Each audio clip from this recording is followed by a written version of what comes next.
The cleaning cart squeaked as Jake Morrison pushed it down the long, white hallway of Luna Medical Center. It was 3 in the morning, and the hospital was quiet, except for the soft hum of machines keeping patients alive. Above, cast long shadows across the polished floor that Jake had just mopped. Jake moved slowly but steadily through the corridors. His gray uniform was old and faded, with small patches sewn over holes near the pockets. His dark hair hung loose around his shoulders, and his face showed the tiredness of someone who had worked many long nights. But there was something different about the way he walked. He moved with a strange calm, like he belonged in this place. In a way that went deeper than just being an employee, the Luna Medical Center was the biggest hospital in all of human space. People came here from Mars colonies when their own doctors could not help them. Miners from the asteroid belt arrived with diseases no one had ever seen before. Even refugees from Earth, fleeing the great storms and rising oceans, found their way to this place on the moon for treatment. Jake had been working here for 3 years. He cleaned the floors, emptied the trash, and fixed broken equipment when needed. The other workers knew him as a quiet man who never complained and always did his job well. He rarely spoke unless someone asked him a direct question, and even then, his answers were short and simple. Tonight was like any other night. Jake cleaned room after room, moving his supplies with practiced ease. He knew every corner of this massive building. He knew which elevators made strange noises and which doors stuck when you tried to open them. He knew the patients too, though he never spoke to them. He had watched many arrive sick and leave healthy. He had also seen others who never left. At all, as Jake worked, he thought about the people sleeping in the rooms around him. Oh, there was Mrs. Betty Leo in room 347, who had come from the Mars farming colonies with lung problems from the red dust. In room 401, a young boy named Tommy. Chen was recovering from surgery after an accident in the asteroid mines where his father worked. Room 445 held an old man from Earth, who had been caught in one of the great hurricanes that now swept across the planet every few months. All of these people had come here because Luna Medical Center could do things that other hospitals could not. The doctors here were the smartest in human space. The machines were the most advanced ever built.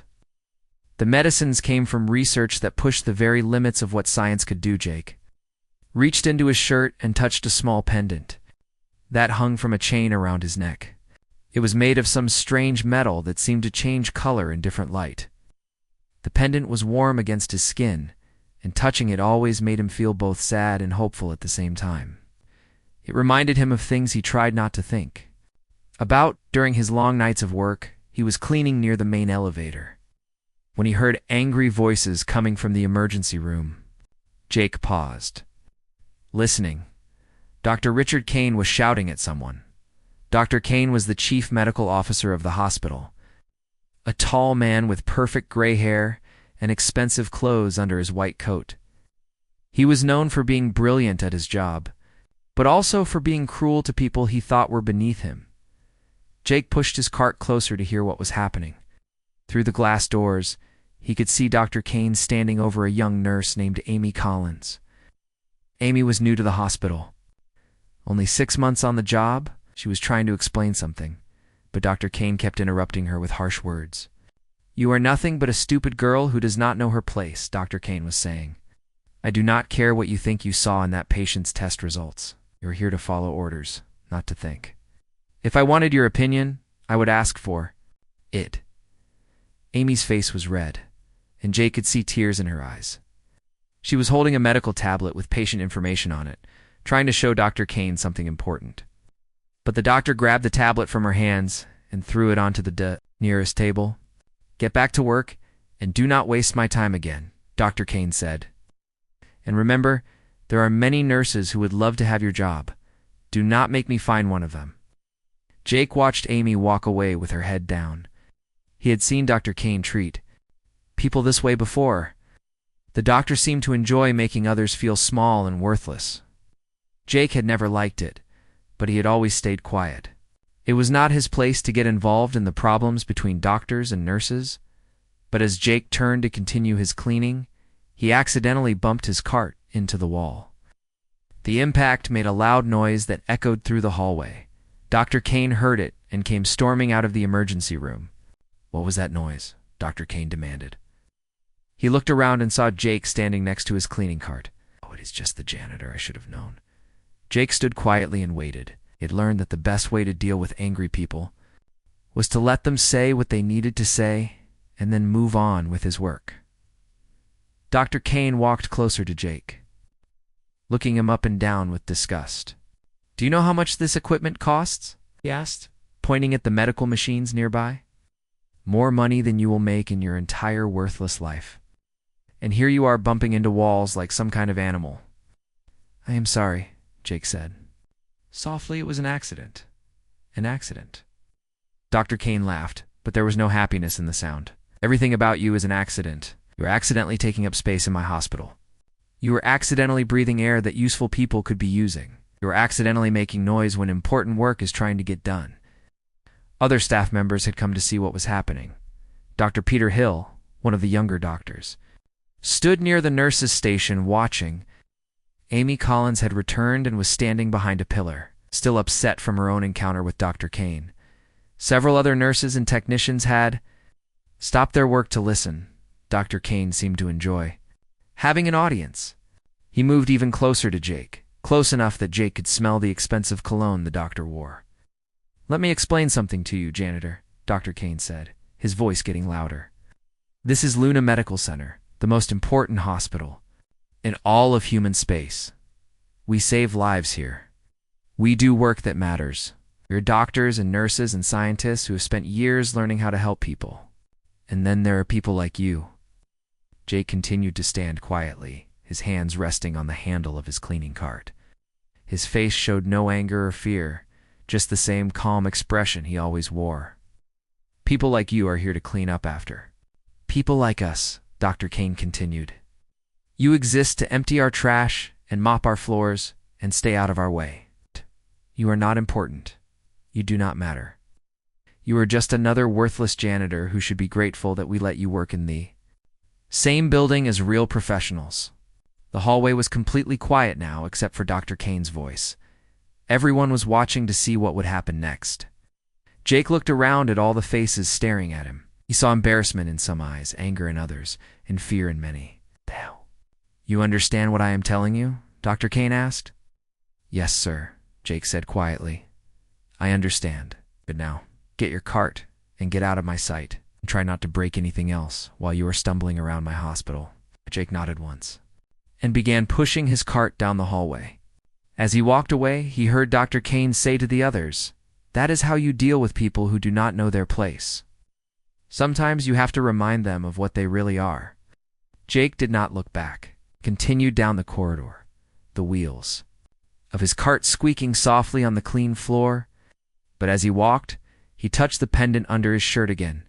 The metal felt warmer than before, and for just a moment something flickered in his dark eyes. Something that looked very much like sadness, but also like the kind of patience that comes from carrying a great weight for a very long time behind him. The hospital continued its work of saving lives, unaware that the man they had just watched being humiliated carried secrets that could change the future of all humanity. 3 days after the incident in the hallway, Jake was working in the lower levels of the hospital when the emergency alarms began to sound. The loud noise echoed through the building as red lights flashed on every wall. Oh. Jake stopped mopping and listened to the announcement that came over the speakers. "All medical staff report to emergency stations immediately. This is not a drill.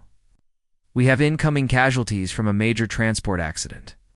Jake had heard these alarms before, but something about this one felt different. The voice on the speaker sounded more worried than usual. He put his mop back in the bucket and pushed his cart toward the nearest elevator. Even though he was just a janitor, Jake always wanted to know what was happening in his hospital. When the elevator doors opened on the main floor, Jake saw chaos everywhere. Doctors and nurses were running through the hallways. Medical equipment was being wheeled from room to room. The big screens on the walls showed news reports about a disaster in space. Jake moved his cart to a corner where he could watch without getting in anyone's way. On the nearest screen, a news reporter was talking fast while images of twisted metal floated in the darkness of space behind her. The transport ship New Horizon has crashed near Luna Colony Alpha 7, the reporter was saying. The ship was carrying 300 colonists returning from the outer planets when something went wrong with its fusion drive. Emergency crews are working to rescue survivors. But early reports suggest the ship's reactor has been damaged, spreading dangerous radiation. Across the crash site, Jake felt his chest tighten as he watched the images on the screen. The New Horizon was not just any transport ship. It carried families, workers, and children who had spent years building new homes on distant worlds. Now they were hurt and dying, and they would be brought here to Luna Medical Center for help. Dr. Kane appeared in the main hallway, shouting orders to everyone around him. He was wearing his best white coat and had his gray hair pulled back perfectly. Several other senior doctors followed behind him like students following a teacher. I want every trauma room prepared, Dr. Kane was saying. Set up triage stations in the main lobby, and I want only experienced staff working on this. We cannot afford to have amateurs making mistakes. Amy Collins was standing near the nurses' station with a group of other young medical workers. Jake could see that she wanted to help, but the older staff members were not letting her get close to the preparations. She kept trying to speak up, but the senior nurses told her to stay back and let the experienced people handle things. Within an hour, the first shuttle arrived with injured people from the crashed ship. Jake watched from his corner as stretchers were wheeled through the front doors. The patients looked terrible. Their skin was pale, and some of them were not conscious. Others were crying in pain or calling out for family members who might still be trapped in the wreckage. Dr. Kane took charge of everything. He walked between the patients, pointing at each one and deciding where they should go. Some were sent to surgery immediately. Others were taken to the intensive care unit. Few were brought to the regular patient rooms for observation. But as the hours passed, Jake began to notice that something was wrong. The patients were not getting better like they usually did. In fact, many of them seemed to be getting worse despite all the treatment they were receiving. The medical equipment that normally worked perfectly was showing strange readings. The medicines that should have helped were not working at all. Jake heard Dr. Kane talking to Dr. Hill near the emergency room entrance. The chief medical officer sounded frustrated and angry. I do not understand what is happening, Dr. Kane was saying. These patients should be responding to treatment by now. We are using the same procedures that have worked for 20 years, but nothing is helping them. Dr. Hill was holding a medical tablet with test results on it. The blood work shows something I have never seen before, he said. It looks like they have been exposed to a type of radiation that our equipment cannot identify. Their cells are breaking down in ways that do not match any known medical condition. That is impossible, Dr. Kane said. Radiation is radiation. We know how to treat radiation poisoning. I have been doing it for my entire career, but Jake knew that Dr. Kane was wrong. As he listened to the doctors talk, Jake remembered things. He had learned long ago about different types of energy and how they affected living things. The fusion drive on the New Horizon was not like the old nuclear reactors from Earth. It used newer technology that created different kinds of radiation when it broke down. Jake wanted to help, but he knew that Dr. Kane would never listen to a janitor. Instead, he began to move quietly through the hospital, doing small things that might make a difference. He adjusted the power settings on some of the medical machines when no one was looking. He made sure that certain supplies were available in the rooms where they were needed most. He even left anonymous notes with medical information in places where the younger doctors might find them. Amy Collins was one of the few people who seemed to notice these small changes.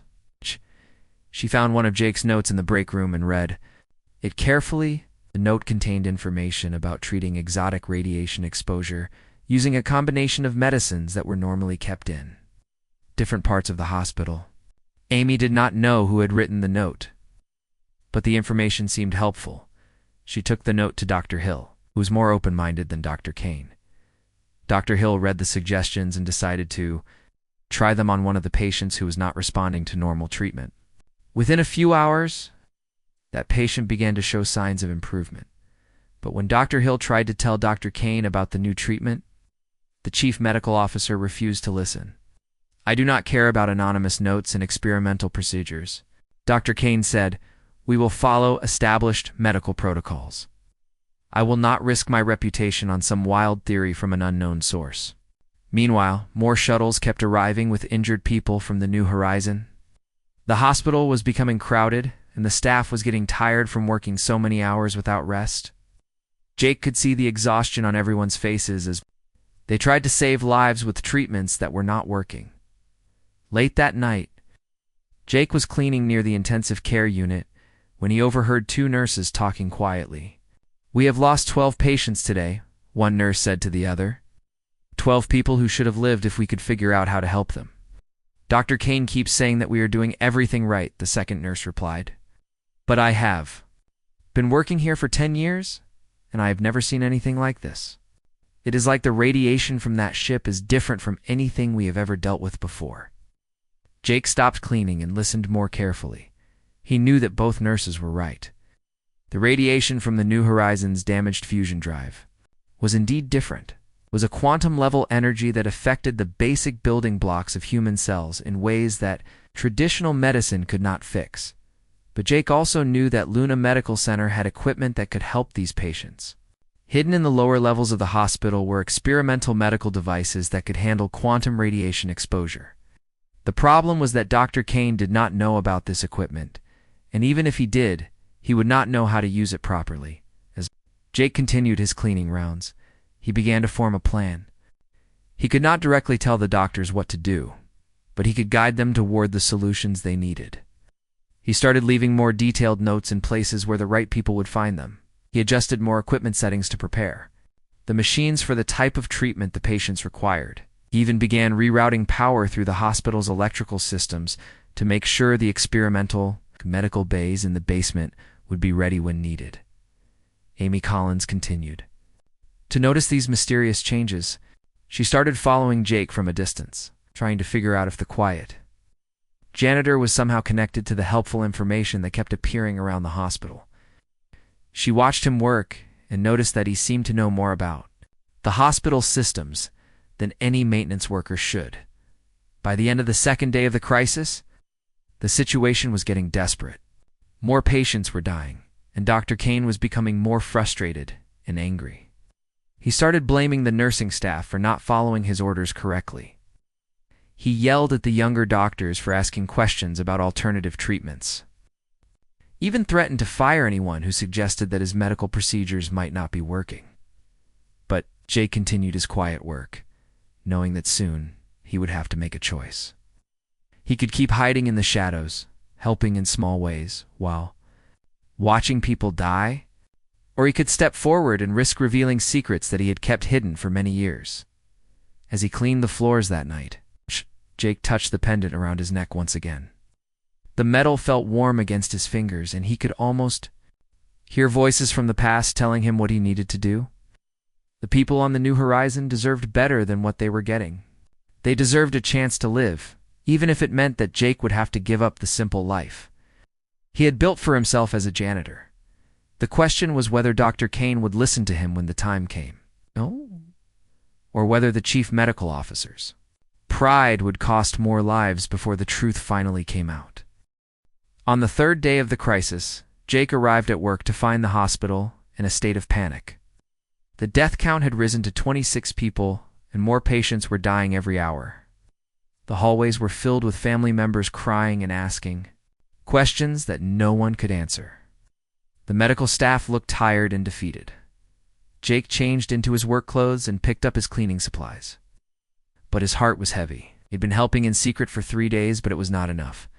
The notes he left were helping some patients, but Dr. Kane was still refusing to use the experimental treatments that could save everyone.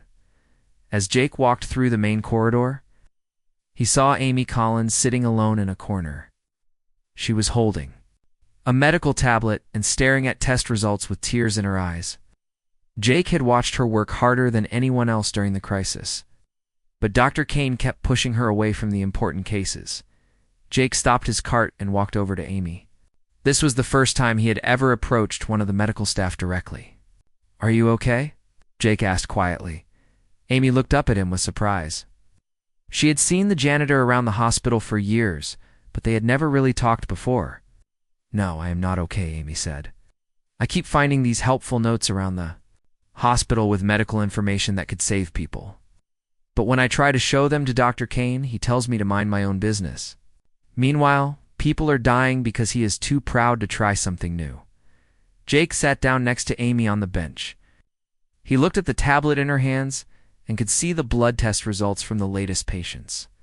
The numbers confirmed what he already knew: the radiation poisoning was getting worse, and traditional treatments were not working. "What if I told you there was a way to help these people?" Jake said. Amy stared at him. "What do you mean? You're a janitor? How would you know about medical treatments?" Jake was quiet for a moment. He knew that once he started talking, there would be no going back to his simple life of cleaning floors and staying invisible. "Sometimes people are not what they seem to be," Jake said. "And sometimes the most important knowledge comes from unexpected places." Before Amy could ask more questions, the emergency alarms started ringing again. More shuttles were arriving with injured people from the New Horizon. Amy jumped up and ran toward the emergency room, leaving Jake alone with his thoughts. Jake followed slowly, pushing his cleaning cart. When he reached the emergency area, he saw Dr. Kane standing over a young boy who had just been brought in. The child was unconscious and his skin was turning blue.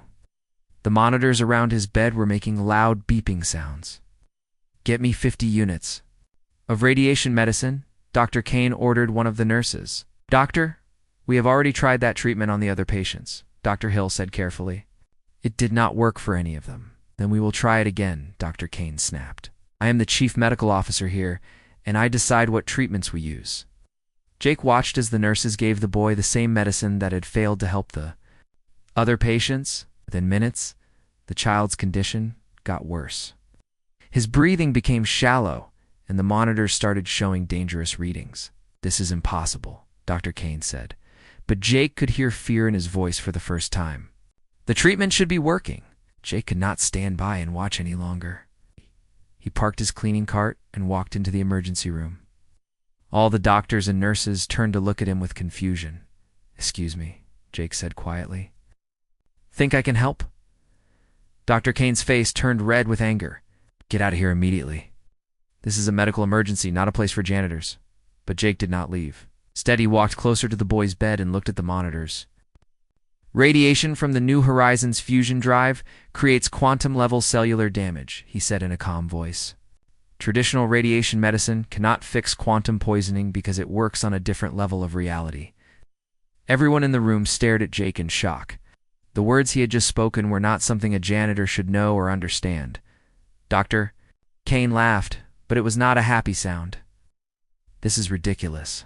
Are you seriously trying to tell me that a floor cleaner knows more about medicine than I do? The quantum radiation breaks down the connections between atoms in the body's cells." Jake continued, ignoring Dr. Kane's anger. "You need to use quantum stabilizers to rebuild those connections. Regular medicine cannot touch quantum damage." Dr. Hill stepped forward, looking curious. "How do you know about quantum medicine? That is very advanced science." Jake looked around the room at all the faces watching him. He could see doubt in some eyes, but also hope in others. Amy Collins was standing near the back of the group, and she was nodding as if Jake's words made sense to her. "I know because I have seen this type of radiation poisoning before," Jake said. "And I know that this hospital has the equipment to treat it, if you are willing to try something different." Dr. Kane moved closer to Jake, his face full of rage. "I have had enough of this nonsense. You are a janitor who empties trash cans and mops floors. You do not know anything about medicine, and you certainly do not know anything about quantum science." "Then let me prove it," Jake said quietly, without asking permission. Jake walked to one of the computer terminals near the boy's bed. He began typing rapidly, bringing up medical databases and research files that most people in the hospital did not even know existed. His fingers moved across the keyboard like he had been using these systems for years. "What are you doing?" "Doctor," Kane demanded. Jake pulled up a series of complex medical charts on the screen. The information showed detailed explanations of quantum radiation exposure and its effects on human tissue. There were also treatment protocols that had never been used at Luna Medical Center before. "This is the medical research for treating quantum cellular damage," Jake said. The treatment requires a combination of quantum stabilizers, cellular regeneration therapy, and temporal field adjustments to repair the damage at the atomic level. Dr. Hill moved closer to read the information on the screen. His eyes grew wide as he realized what he was looking at. "This is incredible," he said. "I have never seen research this advanced. Where did this come from?" "It comes from experiments that were done in the early days of space colonization," Jake said. "When humans first started using fusion drives, there were accidents like this one. The research was classified and hidden away because the government did not want people to know how dangerous the new technology could be." Amy Collins pushed through the crowd to get a better look at the screen. "This explains everything," she said excitedly. "This is why none of our normal treatments have been working. We have been trying to fix quantum damage with regular medicine." "Doctor?" Kane grabbed Jake by the shoulder and spun him around. "I do not care what you think you know. You are not a doctor, and I will not let you experiment on my patients with some crazy theory you found on a computer." Jake looked directly into Dr. Kane's eyes. For the first time since anyone had known him, the quiet janitor did not look humble or apologetic. There was something powerful in his gaze, something that made Dr. Kane take a step backward. "That boy is going to die if you do not let me help him," Jake said. "And so will every other person who gets brought here from the New Horizon. Your pride is not worth their lives." The room was completely silent except for the sound of the medical monitors. Everyone was waiting to see what would happen next. The young boy on the bed was getting worse. His breathing was becoming more difficult. Dr. Kane looked around at all the staff members watching him. He could see doubt in their faces.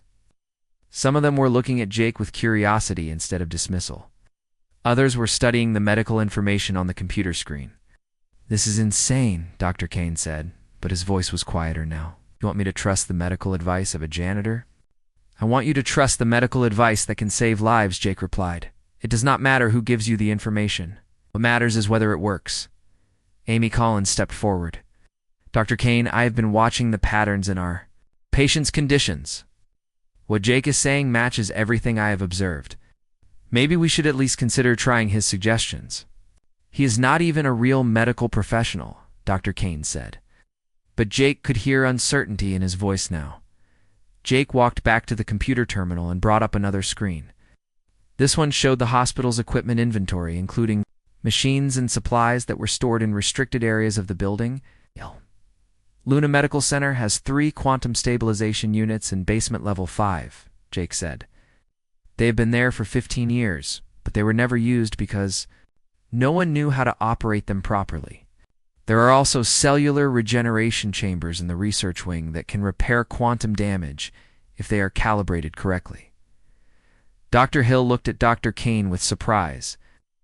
"I did not know we had equipment like that in the hospital, either." "Did I?" Dr. Kane admitted reluctantly. Jake turned to face the entire group of medical staff. "I can show you how to use this equipment to save these people. But you have to be willing to trust me, even though I am just a janitor." The boy on the bed made a weak, gasping sound. His condition was getting critical. Everyone could see that he did not have much time left. Amy Collins looked at Dr. Kane with pleading eyes. "Please," she said. The quantum stabilization treatment worked perfectly. Within 2 hours of Jake's intervention, the young boy's condition began to improve dramatically. His breathing became normal, his skin returned to a healthy color, and the dangerous readings on the monitors disappeared. Dr. Kane watched in amazement as the child opened his eyes and asked for water. Word spread quickly through the hospital that the janitor had somehow saved a patient that all the doctors had given up on. Other medical staff began bringing Jake to see their patients who were suffering from the same quantum radiation poisoning. One by one, Jake guided them through the treatment process, and one by one, the patients began to recover. But Dr. Kane was not happy about Jake's success. If anything, the chief medical officer seemed more angry than before. He followed Jake through the hospital, demanding to know how a simple cleaning worker could possibly understand advanced quantum medicine. "This does not make sense," Dr. Kane kept saying. "Cannot just walk in here and know things that took me 20 years to learn. Who are you really?" Jake continued to focus on helping the patients, but Amy Collins could see that the questions were bothering him. She noticed that whenever Dr. Kane pressed him for answers, Jake would touch the pendant around his neck and get a sad look in his eyes. Late that evening, after they had successfully treated 15 more patients, Amy followed Jake as he left the medical area. Instead of going to the janitor's supply room like she expected, Jake walked toward a restricted section of the hospital that most employees were not allowed to enter. Amy stayed hidden as she watched. Jake approached a security door that required special access codes. She expected him to pull out a key card or call someone for permission. Instead, Jake simply placed his hand on the scanner next to the door. The scanner beeped once, and the heavy metal door slid open. Amy's heart began racing. Only the highest-level administrators had access to that section of the hospital. How could a janitor possibly have clearance to enter restricted areas? She followed Jake down a long corridor that she had never seen before. The walls here were different from the rest of the hospital. They were made of some kind of advanced metal that seemed to glow softly in the dim lighting. Strange symbols were carved into the surfaces, and the air felt different, like it was charged with some kind of energy. Jake walked confidently through this area, clearly knowing exactly where he was going. He turned several corners and passed through multiple security doors, each one opening automatically when he approached. Finally, he stopped at a room marked with symbols that Amy could not read. When Jake entered the room, Amy gasped quietly at what she saw. The space was filled with technology that looked far more advanced than anything in the regular hospital. Screens covered the walls, showing information about every system in the building. Computer terminals hummed with processing power that seemed impossible for a medical facility. But what shocked Amy the most was watching Jake interact with this equipment. He did not use keyboards or touch screens like a normal person would. Instead, he walked to a central console and pulled back his collar, revealing small metal connectors embedded in his neck. Jake attached thin cables from the console to these connectors, and immediately all the screens in the room came alive with information.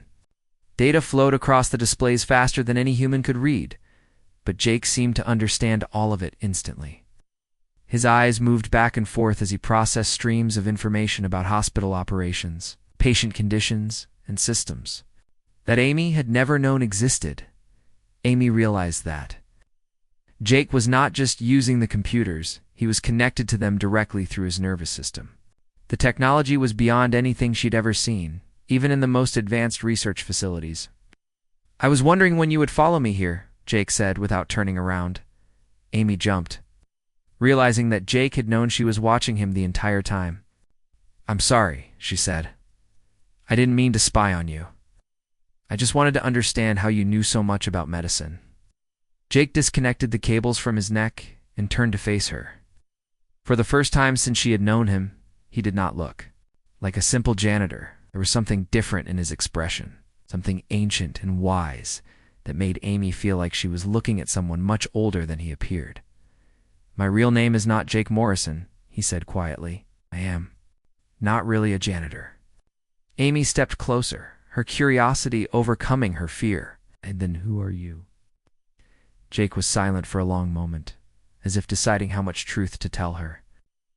Finally, he reached into his shirt and pulled out the pendant that he always wore. In the light of the advanced computers, Amy could see that it was not just a piece of jewelry. The metal seemed to contain swirling patterns of light, and symbols appeared and disappeared on its surface. "This pendant contains the genetic memories of every human who has ever lived in space," Jake said. "It holds the knowledge and experiences of colonists, scientists, explorers, and leaders from across the solar system. And I am the person chosen to carry that knowledge." Amy stared at him in confusion. "I don't understand. What does that mean?" Touched one of the computer screens, and images began appearing on the displays around the room. Amy saw pictures of space colonies, research stations, and ships traveling between planets.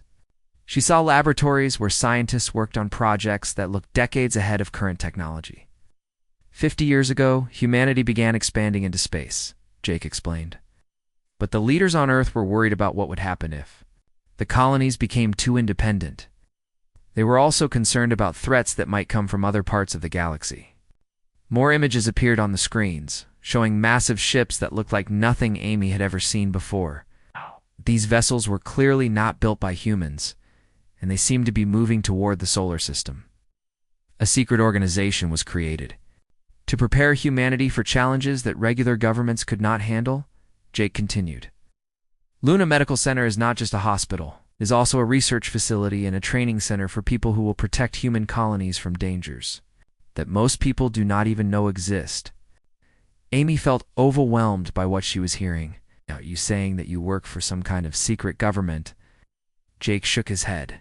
I am saying that I am responsible for making sure humanity survives whatever is coming. And sometimes that means working as a janitor to stay close to the people I am supposed to protect. He walked to another console and brought up new information on the screens. Amy saw detailed medical records of every patient who had been treated for quantum radiation poisoning over the past few days. But she also saw other data, information about the New Horizons crash that had not been reported on the news. Accident with the New Horizon was not really an accident, Jake said. It was a test. Someone wanted to see how humanity would respond to a specific type of attack. The quantum radiation poisoning that we treated today is exactly the same as weapons that are being developed by forces that want to stop human expansion into space. Amy sat down in one of the chairs near the computers, trying to process everything Jake was telling her. You're saying that the crash was planned? That someone deliberately hurt those people just to test our medical capabilities? Not someone. Human, Jake said softly. The beings who were approaching our solar system wanted to know if we could defend ourselves against their weapons. The crash of the New Horizon was their way of finding out. Jake brought up more images on the screens, showing deep space monitoring stations that were tracking the movement of alien ships. The vessels were still months away from Earth, but they were definitely heading toward human territory. This is why I have been working as a janitor for 3 years, Jake explained. I needed to understand how our medical facilities really work when they are under pressure. I needed to see which doctors and nurses could adapt to new situations and which ones would be too rigid to help when the real crisis comes. Amy looked around at all the advanced technology surrounding them. Why are you telling me this? Why not tell Dr. Kane or the other senior staff? Jake touched his pendant again, and Amy could see sadness in his eyes. Because Dr. Kane represents everything that is wrong with humanity's approach to challenges. He is intelligent and skilled, but he is also arrogant and unwilling to learn from people he considers beneath him. When the real attack comes, that kind of thinking will get people killed. But you think I'm different? Amy asked. Jake nodded. You noticed the patterns in the patient's conditions before anyone else did. You were willing to consider new ideas when the standard treatments failed, when you followed me here because you care more about finding the truth than about following rules. Jake walked to a large screen at the center of the room and brought up what looked like organizational charts. Amy could see names and photos of people from all over the solar system, connected by lines that showed relationships and communication networks. Humanity's survival depends on having people in key positions who can think clearly under pressure and work together despite their differences, Jake said. That is why I have been watching and testing the staff here. When the aliens arrive, Luna Medical Center will become the most important facility in human space. Amy stood up and moved. Closer to the screen, she could see her own. 2 weeks had passed since Amy learned Jake's secret. She continued working as a nurse during the day.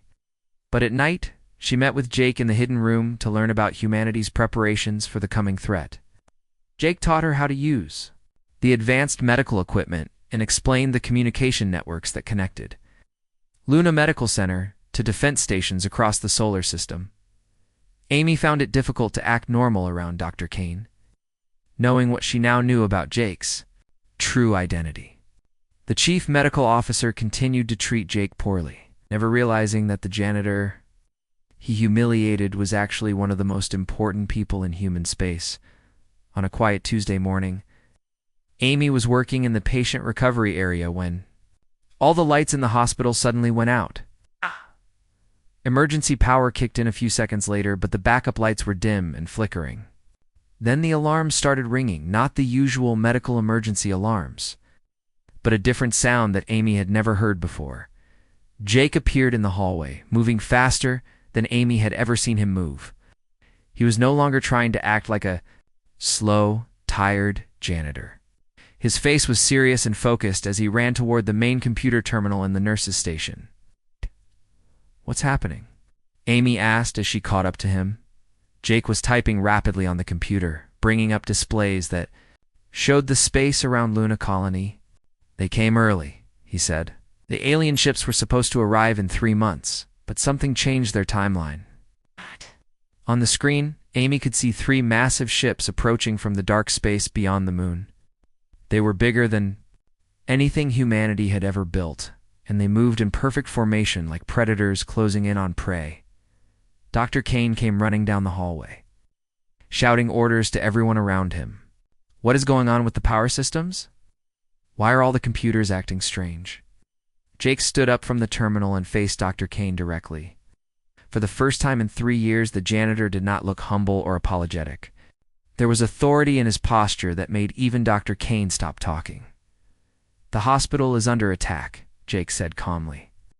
"We have approximately 15 minutes before the first alien weapons reach us." Double quotes. Dr. Kane stared at Jake in confusion. "What are you talking about? And why are you using the medical computers? Get away from there immediately." "My name is Jonathan Kane 7, Jake said, ignoring Dr. Kane's demands. "I am the director of Luna Medical Center's defense operations, and this facility is now under military protocols." The lights flickered again, and Amy could see other staff members gathering in the hallway. Everyone looked scared and confused. Dr. Kane's face was turning red with anger. "This is insane," Dr. Kane said. "You are a janitor who has lost his mind. Security, remove this man from the building immediately." But when Dr. Kane called for security, no one came. Instead, the hidden speakers throughout the hospital activated, and Jake's voice filled every room in the building. "Attention all staff members," Jake's voice said through the speakers, even though he was standing right in front of them. "This is Director Kane 7. Luna Medical Center is now operating under emergency defense conditions. All personnel should report to their assigned emergency stations immediately." Amy realized that Jake was using the advanced computer systems to control the hospital's communication networks. Dr. Kane looked around in shock as he heard the janitor's voice coming from speakers throughout the building. "How are you doing that?" Dr. Kane demanded. Jake walked to the nearest wall panel and placed his hand on it. The panel lit up with symbols and information that Amy recognized from the hidden room. This hospital was built with defense systems that most people do not know about, Jake explained. The medical equipment, the computer networks, even the building structure, everything here has a secondary purpose. On the screens around them, Amy could see the alien ships getting closer. They were now close enough that she could make out details of their strange, dark hull designs. Energy was building up around what looked like weapon systems on the front of each ship. Dr. Kane was staring at the screens in disbelief. "Those are actual alien spacecraft. This is not some kind of training exercise." "The beings in those ships have been watching human colonies for the past 50 years, Jake said. "They view our expansion into space as a threat to their own territory. The test with the New Horizon was their way of measuring our defensive capabilities." More hospital staff had gathered in the area, including Dr. Hill and several nurses. Everyone was looking back and forth between Jake and Dr. Kane, trying to understand what was happening. "I still do not believe this," Dr. Kane said. "You expect me to accept that a janitor is actually some kind of secret military commander?" Jake touched the pendant around his neck, and it began to glow with soft light. The glow spread to the wall panels around them, and suddenly the entire hallway filled with holographic displays showing information about the approaching ships. "The pendant contains quantum processors that connect me to every defense network in human space," Jake explained. "I am not just the director of this facility. I am the coordinator for humanity's entire protection system." Amy watched Dr. Kane's expression change as he realized that everything Jake was saying was true. The chief medical officer's anger was being replaced by fear and confusion. "Why didn't you tell us about this before?" Dr. Kane asked. "'Cause I needed to know who could be trusted when the crisis came," Jake replied. "Some people, like Amy Collins, showed that they could adapt and work with others under pressure. Other people showed that their pride was more important to them than saving lives." Dr. Kane understood that Jake was talking about him. "You've been testing us this whole time. Every interaction, every emergency, every moment when you had to choose between helping others and protecting your own ego," Jake said. "I have been watching and learning about the character of every person who works here." The alien ships were now close enough that Amy could see them through the hospital's windows. They were dark and angular, with no lights except for the growing energy around. Their weapons. The sight of them made her feel cold with fear. "What do you want us to do?" Dr. Hill asked. He seemed more willing than Dr. Kane to accept that their quiet janitor was actually in charge of defending them. Jake moved to the central computer terminal and began typing commands that brought up new displays. "This hospital's real purpose is to serve as a medical and research center for humanity's space colonies. But it also has defensive capabilities that can protect us from alien attacks." The screens showed layouts of the hospital that Amy had never seen before. There were additional levels above and below the regular floors, filled with equipment that looked like a combination of medical devices and military weapons. "The treatment rooms can be converted into shield generators," Jake explained. "Surgical lasers can be modified to become defensive weapons. Even the patient beds have systems that can help protect people during an attack." Dr. Kane was studying the displays with amazement. "All of this has been here the entire time? Humanity learned long ago that our greatest strength is not our ability to fight," Jake said. "Our strength is our ability to heal, to adapt, and to work together. So we built our defenses around those strengths." The first alien energy blast hit the hospital's outer shields, causing the building to shake. Everyone grabbed onto walls and furniture to keep from falling. The lights flickered again, but the power systems held. "The aliens expect us to respond with traditional weapons," Jake continued as he worked at the computers. "They are prepared for missiles and laser cannons. They are not prepared for a defense system based on medical technology and healing energy." Amy could see that Jake needed help operating all the different systems. "What can I do?" she asked. Jake smiled at her with gratitude. "You can help me show Dr. Kane and the others how to convert our medical equipment into defensive tools. But first, Dr. Kane needs to decide if he is willing to follow orders from a janitor." All eyes turned to Dr. Kane. The chief medical officer looked around at his staff, and at the alien ships visible through the windows. Then back at Jake. Amy could see the internal struggle on his face as his pride fought against the reality of their situation. Another energy blast shook the building, this one stronger than the first. Dust fell from the ceiling, and several of the computer screens flickered. "We do not have much time," Jake said quietly. "The aliens are testing our shields before they launch their main attack. You need to decide now whether you can work with me to save everyone in this hospital." Dr. Kane was quiet for a long moment. Then, slowly, he nodded. "Tell me what you need me to do." Jake immediately began giving orders to everyone present. Dr. Kane and Dr. Hill were sent to convert the surgical equipment in the main operating rooms. Amy and the nurses were assigned to modify the patient monitoring systems to track the alien ships. Other staff members were given tasks throughout the hospital as everyone ran to their assignments. Amy realized that this was the moment Jake had been preparing for during his 3 years as a janitor. He had learned everything he needed to know about the hospital's staff, and now he was using that knowledge to organize humanity's defense against an alien attack. The real test was not just whether they could stop the alien ships. The real test was whether people like Dr. Kane could put aside their egos and work together with someone. The hospital shook again as another alien energy blast hit the outer shields. Jake stood at the central command station, his hands moving quickly across multiple control panels, while his eyes tracked the information flowing across dozens of screens. The pendant around his neck was glowing brighter now. Amy could see that he was connected to computer systems. Throughout the entire building, Dr. Kane had returned from the operating rooms, his face showing amazement at what he had discovered. "I cannot believe what you have built into this hospital," he said to Jake. The surgical lasers have been converted into some kind of energy healing system. They are generating protective fields instead of cutting beams. How are the other conversions going? Jake asked, without looking away from his screens. Dr. Hill is almost finished with the patient monitoring systems, Amy reported. The nurses have successfully modified the treatment beds to create healing energy fields, and the intensive care units are now generating shield power for the entire building. Jake nodded with satisfaction. Good, the aliens are about to begin their main attack. They have been testing our defenses for the past 20 minutes, but now they are preparing to use their strongest weapons. On the main display screen, everyone could see the 3 alien ships positioning themselves around the hospital. Energy was building up along their hull structures, creating patterns of light that looked both beautiful and terrifying. What exactly are they trying to do to us? Dr. Kane asked. They want to destroy this facility because they know it is important to humanity's expansion into space, Jake explained. But they also want to test whether humans can be defeated using fear and overwhelming force.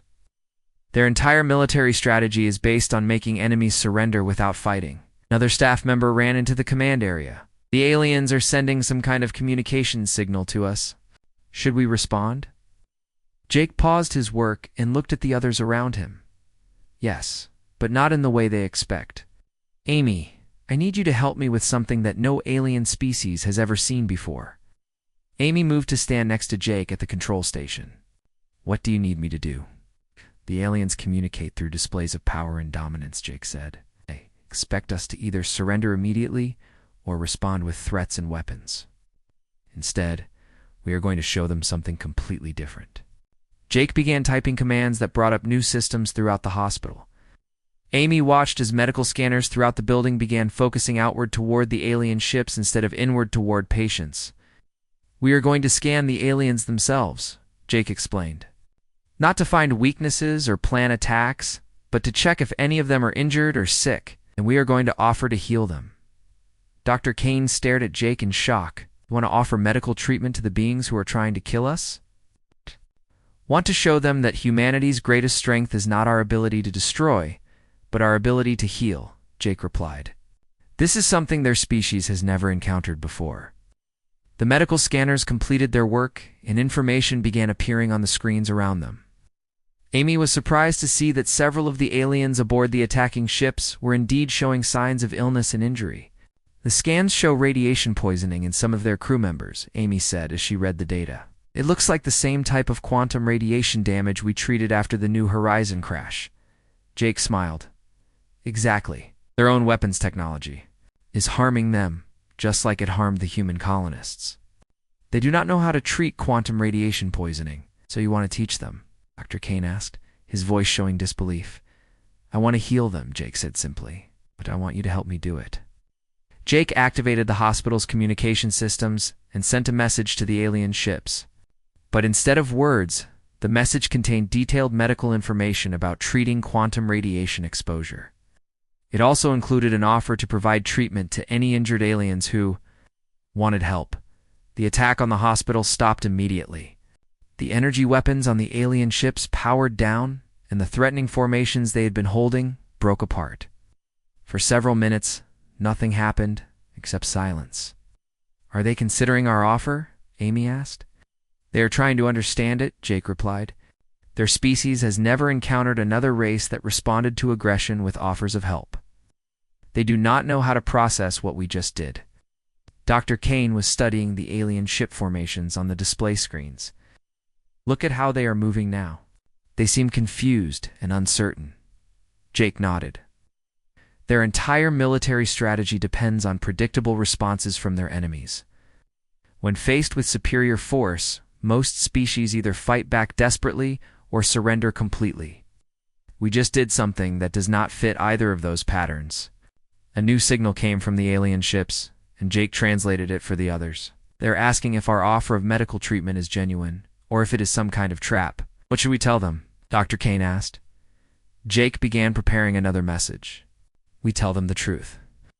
That Luna Medical Center exists to heal anyone who needs help, regardless of where they come from or why they are here. As Jake sent the response, Amy realized that this was the most important moment in human history. The way the aliens reacted to humanity's offer would determine whether there would be war or peace between the species. After another long silence, one of the alien ships began moving closer to the hospital. It approached slowly and carefully, clearly ready to retreat if this turned out to be a trap.